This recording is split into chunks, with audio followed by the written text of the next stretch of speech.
Fala galera, nesse vídeo eu vou mostrar como usar o interpolador espacial para produzir estimativas de profundidade, tá? Numa área amostral aqui na Lagoa do Paó, localizada em Alagoa Grande, na Paraíba.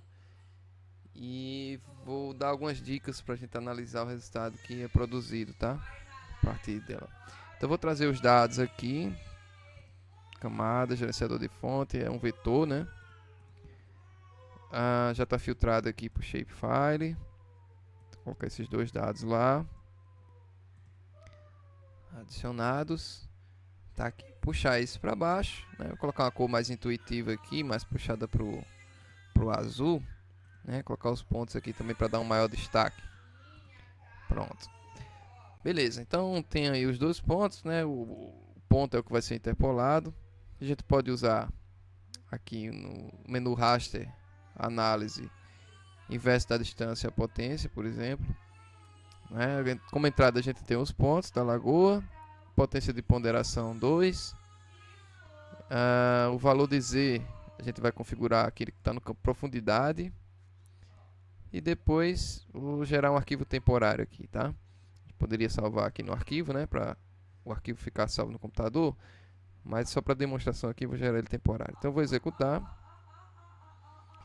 Ele criou, né? Uma limitação dessa ferramenta é que ela não extrapola o retângulo envolvente dos pontos. Então, ela só vai gerar um resultado que vai até os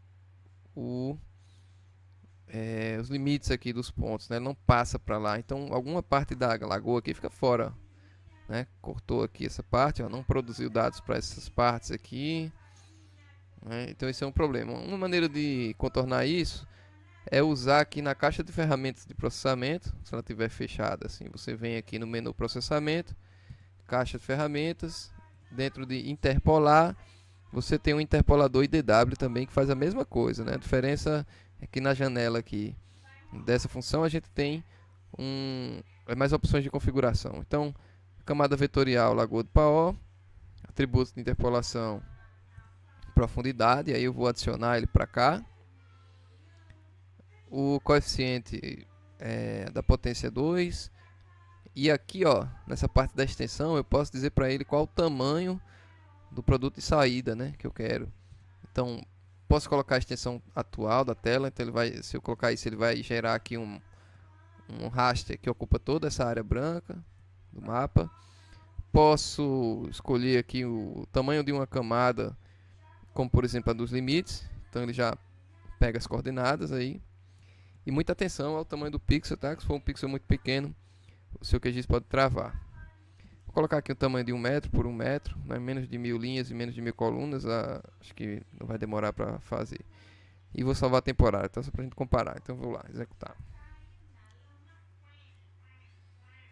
Ele aí não vai ser tão rápido, né? Mas também não vai travar, não vai ser demorado não esse processo, tá? Ele está caminhando aí. Bom, a diferença basicamente é que nesse arquivo que está sendo gerado, esse arquivo está sendo vai cobrir uma área maior, né?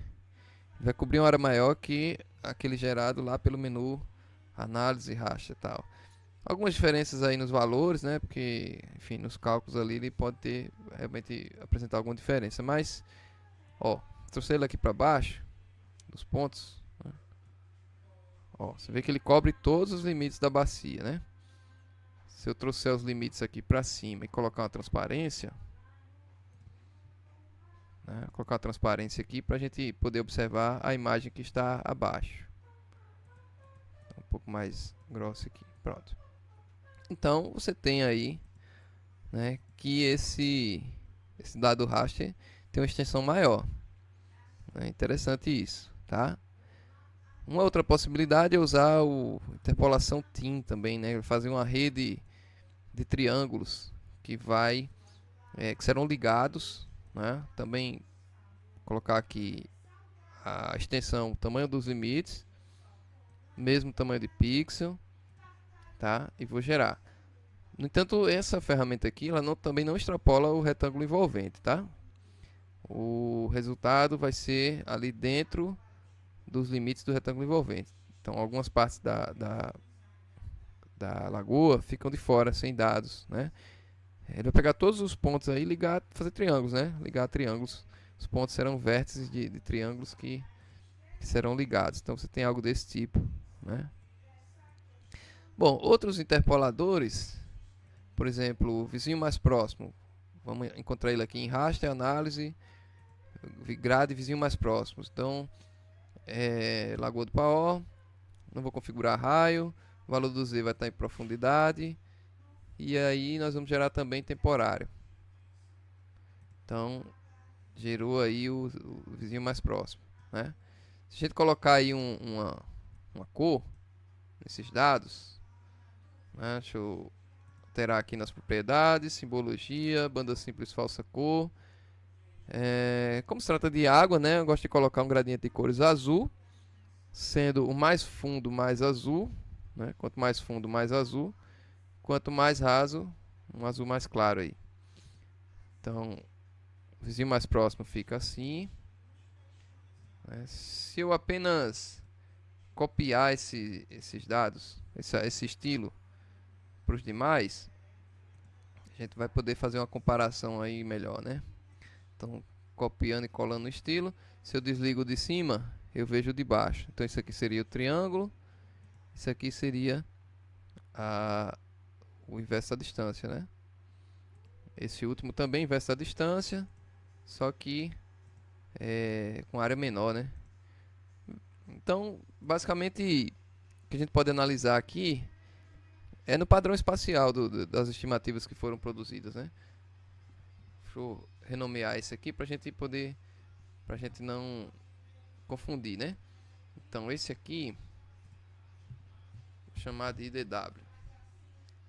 Esse outro aqui vou chamar de TIM, né? Que é aquela rede triangular. E esse aqui é o vizinho mais próximo. No IDW, você vê que ele cria aqui esses pequenos círculos, né, em torno dos pontos, ó.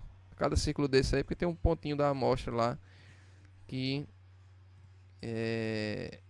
ele não avança muito. As estimativas elas vão perdendo influência, né, com a distância. Então, fica muito esses pontos aí. Esses pontos eles descaracterizam um pouco a realidade, né? Na realidade, você não vai chegar lá no açude e ter um círculozinho assim com a profundidade semelhante. Então ele quase que discretiza aí algumas estimativas, né?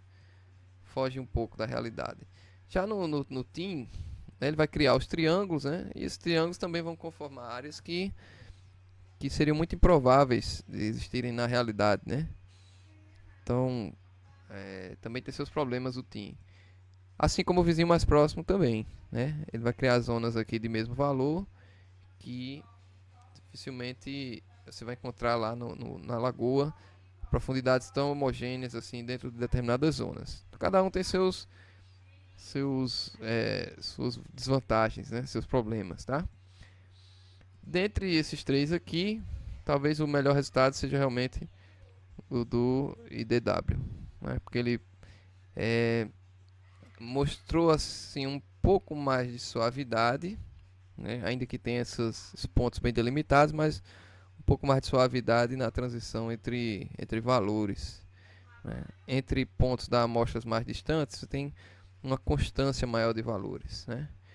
Então, talvez esse aqui seja um resultado mais legal, assim, né? Primeiro, porque ele cobre toda a área dos limites, né? E segundo, porque o padrão espacial dele é menos, digamos, menos irreal do que os demais, né? Então, ao aplicar a interpolação espacial, você precisa analisar essas questões, tá? O resultado, ele tem probabilidade de ser real, né? Ele apresenta algo que é muito improvável de acontecer na natureza, né? E aí você escolhe qual resultado ficou melhor, tá? Então, basicamente é isso. Espero que tenha ajudado aí vocês a descobrir. Claro que você pode testar outros interpoladores, né? Eu estou trazendo esses três aqui, mas outros interpoladores podem trazer resultados melhores, tá bom? Então é isso, pessoal. Até mais.